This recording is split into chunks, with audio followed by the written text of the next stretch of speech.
All right, little evening walk in Manhattan, New York City. So I'm gonna do a Q&A. So I got about a mile walk back to my hotel. So let's just get on it. First question. How do you view the intersection and rise of AI and the return of American manufacturing? It seems like just when you're starting to bring it back, AI might be doing all the taking all the jobs. Tools. How do I explain this? We used to have something called the cottage industry. The cottage industry was when people spun yarn and hand wove fabric in cottages in their homes. That's why they call it cottages. So physically in their homes they would do this. Somebody invented a spinning machine that was run by a motor, a water wheel. And they built these big mills and they put these machines in, and all of a sudden one machine could do the work of like 800 people. My math could be a little bit off, but it was like one machine could do the work of hundreds of people. The people rebelled, the farmers, the peasants, they went in, the cottage industry folk, and they destroyed the machines. And guess what happened? Well, the owners of production, hold on, I'm gonna cross the road here without getting killed. The owners of production, they made more machines, and eventually the people lost, and the world changed and industrialized. This situation was no different than what we're going through right now. They aren't physical machines, right, that we're talking about yet, but they were physical machines back then during industrialization, and it was a very scary time, like really scary for these folks who, you know, they didn't know what was going to happen with their lives, how they were going to make money. Eventually they had to embrace it, embrace the machines, and those machines allowed us to advance the world. You know, this form of capitalism, decrease poverty worldwide, create opportunities, cities like this, infrastructure like this, and that ended up being a good thing for humanity. AI is no different. Shit changes. We're living it. We're on the cusp of something that is scary because we don't know where it's going to go. I gotta believe that it's going to be used for a lot of good and probably some bad. And we got to make sure that humanity stays key to the decision makings around this thing. We will adjust. I think AI is going to help us bring more manufacturing back to the United States. I think it's going to equalize the playing field if it's used right. AI, we're looking at vision scanning for quality, robotics on the front end, automation. So I think until it's a bad thing, it's a good thing. And trust me, it'll be a bad thing at some point too, but we're embracing it. What would you say should be some key elements to look for in choosing a jiu-jitsu facility instructor for a newbie? I'm always a proponent of a jiu-jitsu academy that I prefer full-time instructors at the academy. I think that's kind of important. Not necessary, but you know, it shows somebody who's committed to jiu-jitsu as a lifestyle and career. Also, I think training both in the gi and no gi is important. So I would try to find an academy that also offers gi classes. I think you need it both. So those would be my two things. And then talk to the people and ask them what they think. Do they enjoy it? Okay, so has Origin ever been approached about being acquired, since selling is obviously not part of your 100-year plan? Just curious how you respond to those inquiries. Yeah, I had somebody fly to Maine, and we had not 2 nickels to rub together or a bucket to piss in. Had just built a factory and offered $1 million to buy us out, and I had no money, no savings, nothing. And I made a decision back then to be like, yeah, not interested. We're gonna stick to the plan. And we've been offered multiple times in the past after that. But yeah, we're just not gonna sell Origin. So it's not part of the plan. And as I responded to those inquiries, I just responded cordially, like, Thanks for your interest. That's flattering, but it's not part of our plan. You've already said you plan to pursue retail in the near future. Would that be closer to this model or having your own stores? Yeah, so no, we're gonna definitely do owned stores. We're not gonna go into like big box stores, you know, big box retail stores.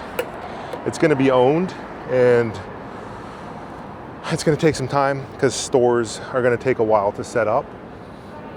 So once we can, you know, like capitalize to open stores, say 2027 maybe, we'll start that in key areas and then expand from that.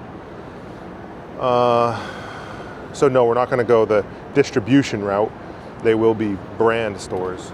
You guys talk a lot about cotton. I was curious where and how the polyester is made. Same thing, polyester is made into a staple fiber here in the US.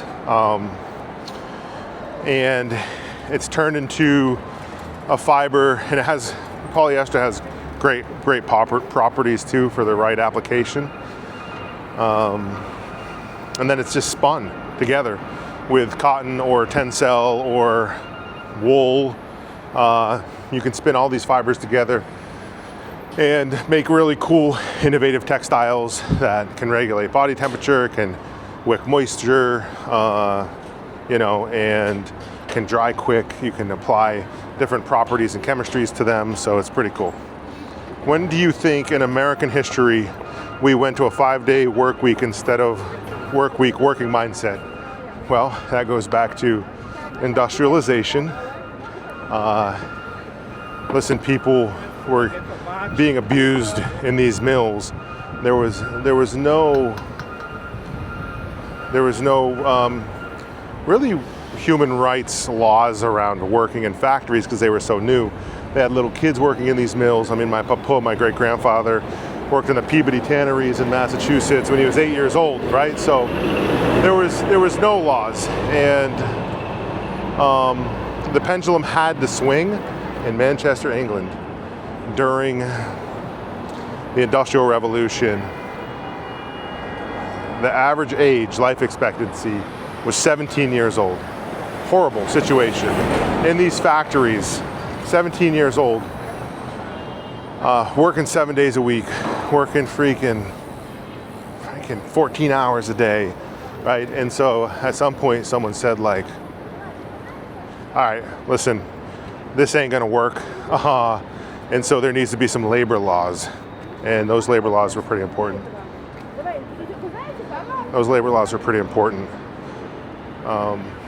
Quality of life, you know, for the working man and women, like really important. So a lot of good came out of that. When I refer to like, you're not gonna do anything like great in life, working like 5 days a week, and I joke about like who came up with that shit anyways. That's more of me talking to you about like, if there's something you want to do, like that's on your heart, that you feel like you have to get out, you need to give it to the world, you need to give it to yourself. It isn't going to happen in 5 days a week. That's a choice you need to make. Never should someone force you to do that, right? So one thing is top down, the other thing is bottoms up. So I'm a proponent of choices and the ability to make a choice. Hope that answered the question. Do you see, this is the last one, do you see any geopolitical developments that would make it more of a necessity for us to revive our domestic production lines?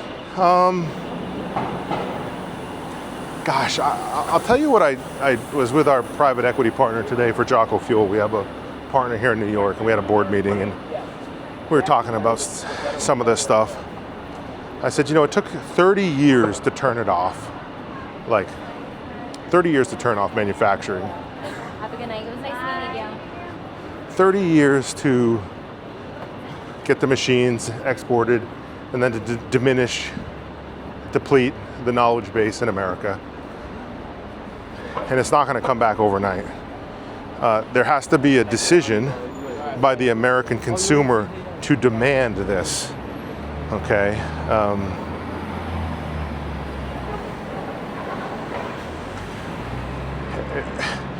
As far as like geopolitical, I don't think that solves the problem.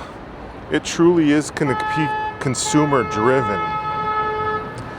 The consumer is going to have to demand certain things from brands, enterprises, transparency, one of them, where things are coming from, guarantees, and maybe some like regulation around that too, so you can't get around some of these things.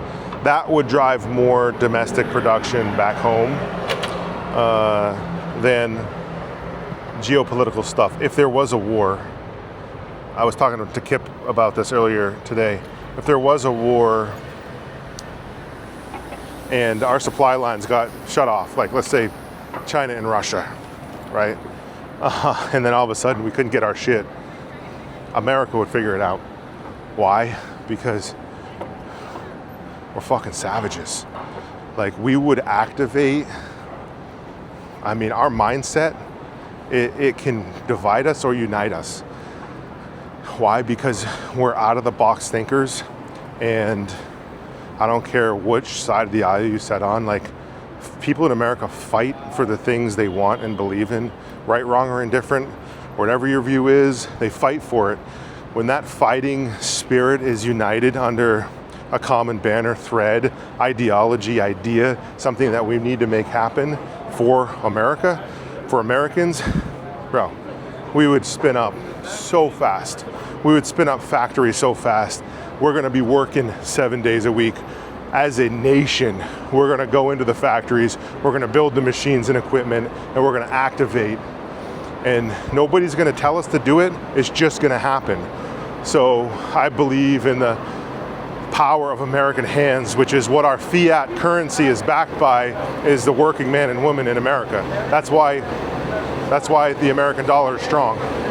That's why we're the wealthiest nation in the world, because we're not just cogs in a wheel, cogs in a machine. You know, we are the machine. As individuals, independently, we're machines because of the way we think. That independence-minded, which is coming up on 250 years next year.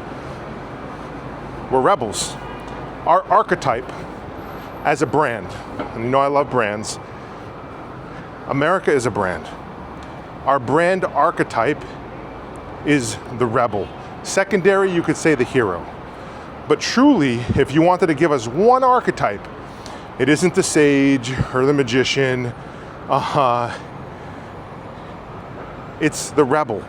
We were born of rebellion, and we won't go down without a fight. And I think that's the beautiful thing about America.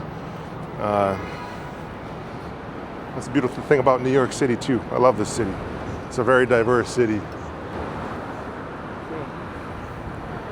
But it is tremendous. Everyone's got somewhere to be, got something to do.